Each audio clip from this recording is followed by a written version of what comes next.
Es una etapa donde el ecosistema se comienza a regenerar, ¿sí? Y digamos una cagual que tiene 2 años o 3 años, básicamente está cubierto por herbáceas y empieza a haber una aparición de pequeñas plántulas de arbustos y posteriormente, digamos, en la medida que va pasando más el tiempo, esos arbustos y esas hierbas generan las condiciones para que se empiecen a establecer los árboles.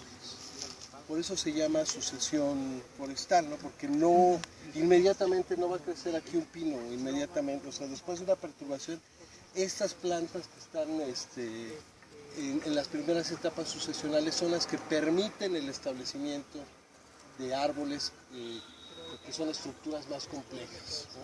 Entonces, y van lo que llaman los forestales tutoreando, es decir, los arbustos van tutoreando el establecimiento de las leñosas, de los árboles ya más complejos como ese tipo de encinos.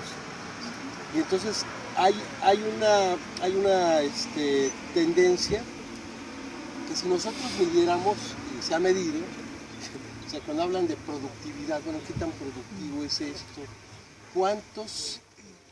¿Cómo se acumula la energía? ¿Cómo podemos medir la energía? Pues en la biomasa que tenemos enfrente, por ejemplo, ahí tenemos árboles que pueden llegar a tener, ¿qué les parece? 50, 60 metros. 60 metros con un diámetro basal de 1,5 metros.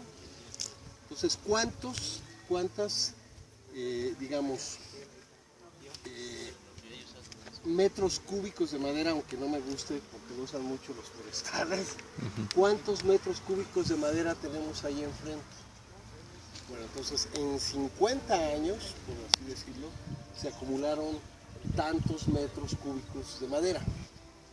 Pero esa cubicación es una medida comercial. Pero por ejemplo, ¿cómo mediríamos los arbustos que no tienen leña? ¿Cómo mediríamos las plantas?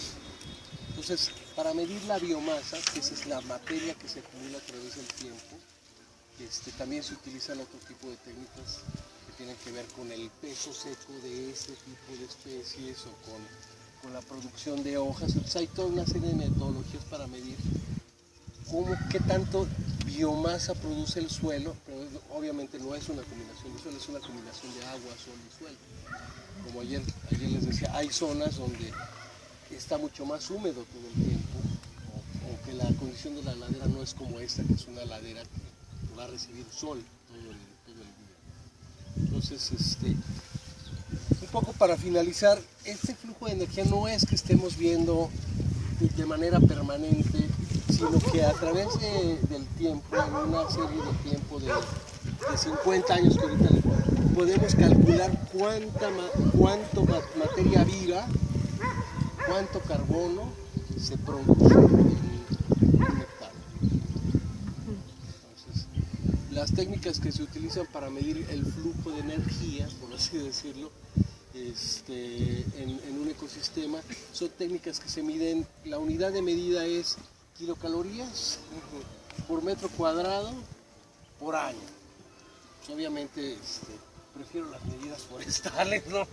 Porque realmente para desmontar, medir el peso seco, todo esto, para calcular cuánta materia viva se produce este suelo bajo esta condición de agua, bajo esta condición de sol, ¿no? En estas condiciones específicas, pues ahí va. Bueno, más o menos esto es un poco para decirles que también todos estos modelos de ecología son abstracciones de cómo está funcionando la naturaleza, pero que nos permite evaluar un proceso. Dentro a mí de los autores que más se me hicieron interesantes en la teoría ecológica, que son Borman y Likens, ellos miden las etapas sucesionales y la cantidad de biomasa que se acumula en años con una ecuación absolutamente simple. Es decir, ¿Cuánto entra de una cuenca de elementos fundamentales químicos, los famosos chomps, ¿no? Carbono? ¿Cuánto llueve? ¿Cuánto se precipita? Utilizan una cuenca, una subcuenca, se mide la cantidad periódicamente a través de los años, cómo va, y con eso se calcula cuánta biomasa acumula un bosque.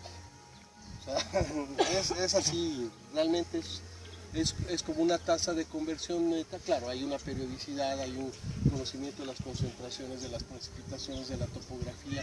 El límite de este ecosistema, de esta cuenca, sería el lecho rocoso subyacente. Entonces tienes una medida de profundidad de suelo, sabes el ancho del suelo que tienes. Entonces esa cantidad de variables, sin tocar el ecosistema, te puede decir que este ecosistema está en una etapa de acumulación de biomasa y que acumula tanto al año. Y un poco con este tipo de metodología se rompió el asunto de la construcción de las comunidades climáticas, que decíamos es que todas las comunidades tienden a acumular materia y llegan a un clímax, y el clímax es el equilibrio. Y entonces estos dos teóricos, Borman y Likens, lo que hicieron fue que a través de medir esos flujos, tan sencillamente, bueno, muy complicado conceptualmente, pero con ciertas variables, pudieron calcular que el bosque nunca está en una etapa climática. Es decir, que el bosque nunca llega a un punto de equilibrio. Más bien se concibe como una dinámica de ciclos, digamos, ciclos dinámicos, pero que no son estables, ¿no? Entonces, y ahí, bueno, ya hay otras teorías que hablan ya de la estructura de la vegetación, y que la dinámica de los bosques y selvas, por ejemplo, la caída de los árboles en la selva, le llaman una dinámica como de mosaico cambiante.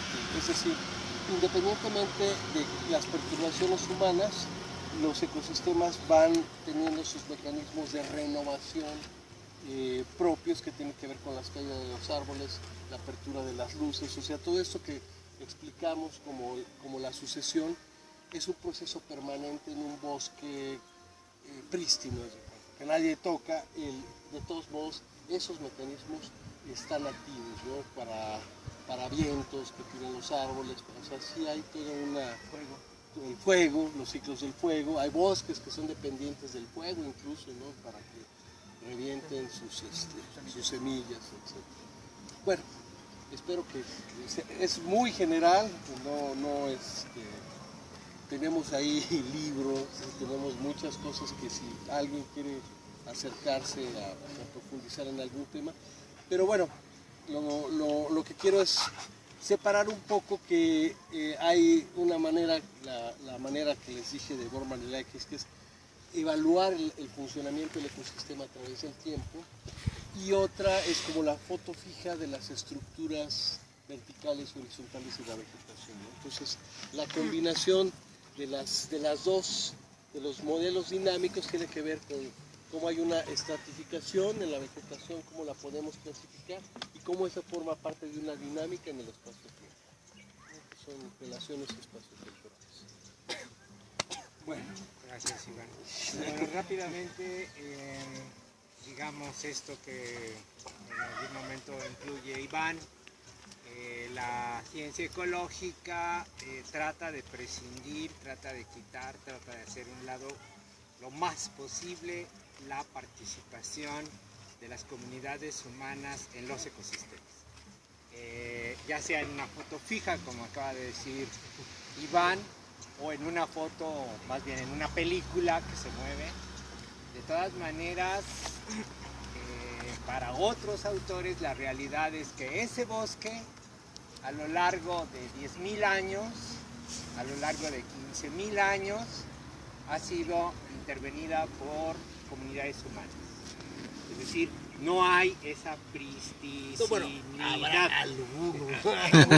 ni las islas siquiera. Bueno, en fin, o sea, no nos pelearíamos ahora Iván y yo por ese motivo, sino simplemente decirles que hay autores que plantean que el conjunto de este planeta finalmente hace en los últimos 15, 20 mil años con la intervención de los seres humanos.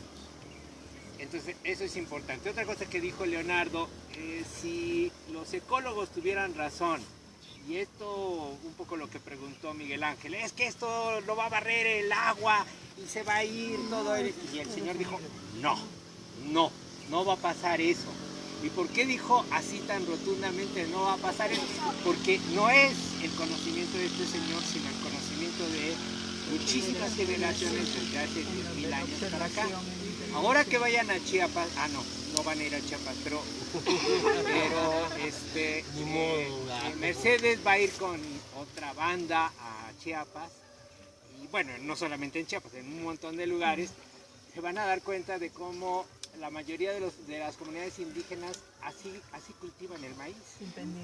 En pendientes, pero verdaderamente pendientes. Ya estamos cansadísimos de estar aquí parados y ya me duelen las plantas de los pies y ya me pongo así y porque ya me cansé, porque este es un ángulo de inclinación verdaderamente terrible. Pues eso queda perfectamente demostrado por el tiempo, solamente por el tiempo, que no es verdad que acaba con los suelos, ni tampoco con un proceso sucesional, como nos ha descrito Iván ahora. Efra, pero eso no tiene que ver con el tipo de suelo, porque la tragedia en el volcán de la Malinche, la parte que está, tiene un problema muy serio por erosión. Tiene un problema muy serio de erosión. Entonces, no sé si esta condición tiene que ver. Sí, con el tipo de hay suelo. ahí todo un proceso de intervención que valdría la pena mucho revisar en esto que conocemos ahora como la historia ambiental. Claro. Y entonces resulta que no es este tipo de intervenciones las que generaron esto, sino desmontes de bosques completos, ¿sí? Producto de la intervención de la minería, producto de toda una serie de otras actividades que primero los colonizadores hicieron, y luego, después de la guerra de independencia y la guerra de reforma, los liberales siguieron interviniendo en esas regiones, etc., ¿no? Entonces parece ser eso que dices, producto de un tipo de cultura, de un modo de producción. Este sería otro modo de producción diferente. Bueno, en fin, entonces la invitación es a que también lean algo sobre la historia ambiental. Ya los vamos a invitar a hacer eso, ¿no? Bueno, pero regresando a este asunto, entonces dicen algunos autores, todo ecosistema, todo el planeta en su conjunto es producto también de una intervención humana, además de todo lo que describió Iván hace un momento.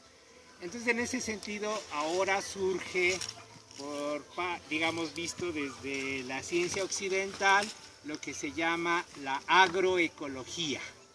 Es decir, este intento de vínculo o combinación entre lo que acaba de describir Iván y lo que nos describió largo y tendido Leonardo. De tal manera que entonces esas combinaciones, tomando en cuenta el tiempo atrás, ¿no? 10.000 años al menos, 10.000 años al menos, han ido generando toda una serie de características que con esto quiero concluirles.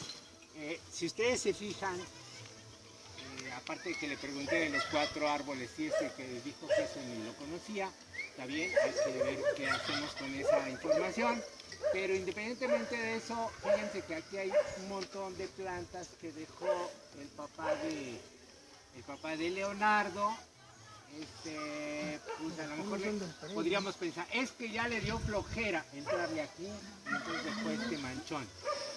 Y no, lo que comentábamos también hace rato es que aquí hay varias plantas medicinales, varias plantas comestibles, etcétera, etcétera. O sea, siempre hay la atención de las comunidades o de las familias o de pues el cultivador en general para guardar plantas vivas, para guardar semillas, para guardar las raíces o las estructuras radiculares, a veces como forma de camote, papa, etcétera, etcétera, que van a servir como alimentación o como puntos o más bien plantas útiles para, no sé, esto que nos platicó la abuela ayer, que es todo este asunto de cómo se curan, etcétera. Entonces, eso es muy importante que lo tomemos en cuenta porque al final digamos, del camino, estamos tratando de hacer este encuentro en la agroecología entre una ciencia ecológica y un conocimiento tradicional muy viejo. En ese sentido, me parece que aquí tenemos una muestra de cómo es posible que un educador ambiental pueda recuperar esa historia, recuperar esa experiencia y tratar de aplicarla en lo que seremos a futuro, educadores ambientales. Nada más para finalizar un par de cosas. La primera es que, a ver si me ayudan los que saben de esto, tenemos el sol está brillando y de la cantidad de energía que está produciendo el sol y que está llegando ahorita, ¿qué porcentaje en realidad se refleja al exterior del planeta? ¿Cuál es el porcentaje? ¿Alguien sabe? Se refleja el 92%. Eso significa que ingresa al planeta solo el 8%, y es lo que está calentando el suelo, los cuerpos de agua, la atmósfera, etcétera, etcétera. Bien, ¿qué porcentaje de ese, ¿no? del total, ya nos quedamos nada más con el 8%, está siendo aprovechado para la fotosíntesis? Alrededor del 1%. ¿Sí? Alrededor del 1%. Eso significa que el restante 8%, bueno, el restante 7% se queda en la atmósfera, sirve para calentar el planeta, y el resto se refleja. Bien. ¿Dónde se refleja mayor cantidad de luz? ¿Allá o acá? No sé cómo. Es que no vemos más luz que calor. Que brilla más. Allá se refleja mucha mayor cantidad. Este tipo de desmontes obviamente genera mayor absorción de luz. ¿Está claro? Genera mucha mayor cantidad de absorción de luz. Las ciudades generan todavía una mayor cantidad de absorción de luz. Y obviamente hacen que se calienten más y por eso las ciudades siempre son más calientes. Y además generan las famosísimas islas de calor que todos ustedes conocen. Van al centro, se quitan el suéter, llegan a Tláhuac, a Xochimilco, a La Cusco, a Azcapotzalco y está haciendo frío. ¿Sí? ¿Por qué se generan las islas de calor hacia el interior de las ciudades? ¿Alguna pregunta con respecto a eso? Bien, ya Iván nos comentó que la luz se fija, se convierte en biomasa y después ¿en qué se convierte? ¿A dónde pasa toda esa biomasa? Parte de esa biomasa se va a convertir en la energía que van a utilizar los consumidores primarios y luego los consumidores terciarios y finalmente los desintegradores, y todo ese ecosistema está liberando a través de todos esos procesos metabólicos una ingente cantidad de calor y entonces se está incrementando la entropía de los sistemas a partir de esas inmensas cantidades de calor que se están generando. ¿Sí? ¿Vamos bien? ¿Sí?